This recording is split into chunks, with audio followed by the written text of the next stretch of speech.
Welcome to the Learning Pines YouTube. We hope this video helps.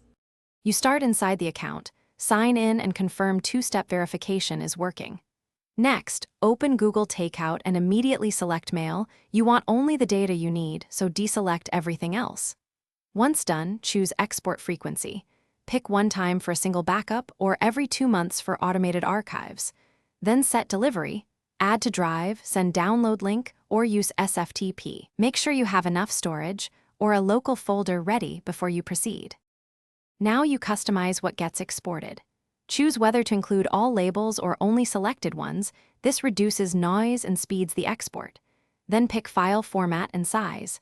Zip with 2 GB splits is easiest for Windows. TGZ avoids splits if you prefer a single large file.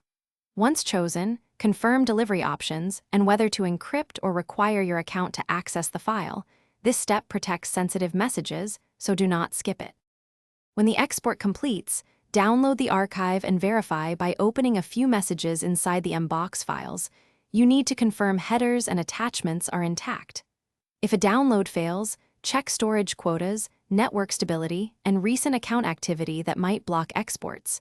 Retry with a smaller export or different format. Finally, to restore, import the mbox into Gmail via a migration tool or use a mail client such as Thunderbird.